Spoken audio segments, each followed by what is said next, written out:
இப்போ என்ன அப்படின்னாக்கா சமீப காலமாக உடல், மனம், அறிவு, உடல் உழைப்பு, தாம்பத்தியம், இல்லற வாழ்க்கை, குடும்ப வாழ்க்கை, குழந்தை பேரின்மை போன்ற பல விஷயங்களில் வந்து இன்றைய இளைய தலைமுறை ஆண்கள் மற்றும் பெண்கள் வந்து பாதிக்கப்படுறாங்க. அது மட்டும் இல்லாமல் இந்த இளைஞர்களுக்கு வந்து சின்ன வயசுலேயே வந்து தன்னுடைய தாம்பத்தியத்தை வந்து இழந்துடுறாங்க, ஆண்மையை இழந்துடுறாங்க, பலம் இல்லைங்கிறாங்க. அதே போல் வந்து பெண்மைகளுக்கு வந்து இந்த மாதிரி பூர்ணமாக நாம் வந்து சந்தோஷம் அடைகிறதில்லை அப்படிங்கிறது சொல்கிறாங்க. கருத்தரிக்க மாட்டேங்குது, குழந்தை இன்மை இல்லை.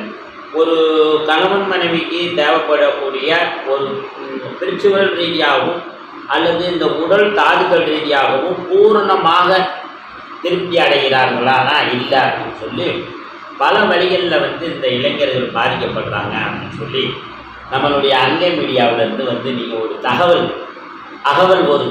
மாதிரி நீங்கள் ஒரு நல்ல செய்தியை சொல்லுங்கள் அப்படின்னு கேட்டார். முதல்ல அவருக்கு வந்து நம்ம குமரேசன் ஐயாவுக்கும் ஒரு நன்றியை சொல்லிக்கிறோம். ஏன்னா இந்த சமூகத்துக்காக ஒரு செய்தியை தேடி வந்து என்னை போன்றவர்கள்ட்ட வந்து எடுத்து இந்த ஊடகம் மூலமாக சமூகத்துக்கு கொண்டு போய் அதில் பல இளைய தலைமுறை காப்பாற்றப்படுகிறார்கள்னா ரொம்ப சந்தோஷம். சரி, ஓகே. இது வந்து ஏன் வருது அப்படின்னா, சில விஷயங்கள் வந்து திருமணத்திற்கு முன்னாடி ஆண்கள் தன்னுடைய பலத்தை வந்து வெவ்வேறு வழி, அது உங்களுக்கே புரியும்னு நினைக்கிறேன். நான் என்ன சொல்ல வரேன், வெவ்வேறு வழியில் போயிடுறதுனால இந்த கருத்தரிக்கிறதுக்கு, குழந்தை உருவாகிறதுக்கு உங்களுக்கு அந்த ஃபஸ்ட்டாக இருக்கிறதும் நீங்கள் வேஸ்டேஜ் பண்ணிடுறீங்க சின்ன வயசில் அறியாமையில். அப்போ உங்களுக்கு வந்து குழந்தை கிடைக்காம போயிடுது. அதே போல் பெண்களுக்கு வந்து தேவையில்லாமல் மனப்பாரிப்பு, அவங்க சாப்பிட்ற உணவு கலாச்சாரம், ஃபாஸ்ட் ஃபுட்டு, காளான், அதே போல் வந்து கூல்ட்ரிங்க்ஸு, ஐஸ்கிரீமு, புளிச்ச மாவு, அதிகமாக புளிக்குழம்பு, இட்லி தோசை, அப்புறம் தண்ணி குடிக்காது, அப்புறம் பழங்கள், காய்கறிகள், கீரைகள் சாப்பிட பாருங்கள். வெரி சிம்பிளுங்க. காய்கள் நோய் தீர்க்கும், கனிகள் குடிதீர்க்கும். இந்த மாதிரி விஷயங்களை இயற்கையாக வந்து கையாளறதுனால இந்த மாதிரி ஆண்களும் பெண்களும் இல்லற ரீதியாகவும் குடும்ப ரீதியாகவும் தாம்பத்திய ரீதியாகவும் பாதிக்கப்படுறான். அது மட்டும் இல்லாமல் பெங்களூரில் ஒரு ஆங்கில மருத்துவர், நல்ல ஒரு சயின்டிஸ்ட்டு, எல்லாத்துக்கும் தெரியும். அவர் வந்து ஒரு பெரிய கட்டுரையாளர். நரம்பு தளர்ச்சியை பற்றி, இந்த மாதிரி சிற்றின்ப பேரின்பத்தை பற்றி அழகாக புக்கு எழுதியிருக்கிறாரு. அவர் என்ன சொல்கிறாரு தெரியுமா? எந்த ஒரு மனிதனுக்கு தாம்பத்தியம் சரியாக முறையாக நடக்கலையோ, எந்த ஒரு பெண்ணுக்கு தாம்பத்தியம் முறையாக சரியாக நடக்கலையோ, அவங்களுக்கு தெரியாமலே வந்து அவங்க மென்டலாக மாறிடுவாங்க அல்லது சைக்கோவாக மாறிடுவாங்க.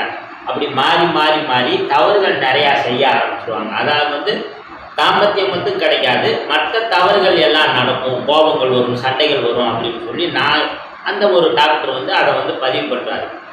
இப்போ இதில் என்ன அப்படின்னா, இந்த உடல் பசி, உயிர் பசி அப்படிங்கிறது, இந்த உயிர் பசி தான் இந்த இல்லற வாழ்க்கை.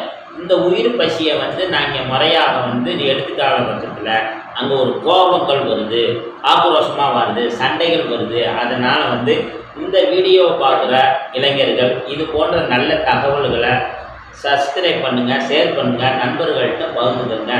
இதில் ஏதேனும் நரம்பு தளர்ச்சி, ஆண்மை குறைபாடு, அல்லது குடும்பத்தில் பிரச்சனை, அல்லது தாம்பத்தியத்தில் பிரச்சனை, அல்லது குழந்தை விழுமை அப்படின்னு ஏதேனும் உங்களுக்கு சந்தேகம் இருந்தால் அதுக்கு கீழே வந்து வாட்ஸ்அப் நம்பர், என்னுடைய நம்பர் இருக்கும். அதுக்கு தொடர்பு கொண்டு உங்களுக்கு ஏதேனும் தாம்பத்திய வாழ்க்கையிலையும் இல்லற வாழ்க்கையிலையும் இளைஞர்களுடைய ஆண்மை வாழ்க்கையிலையும் குறைபாடு இருந்தால் என்னை தொடர்பு கொண்டு கேட்கலாம்.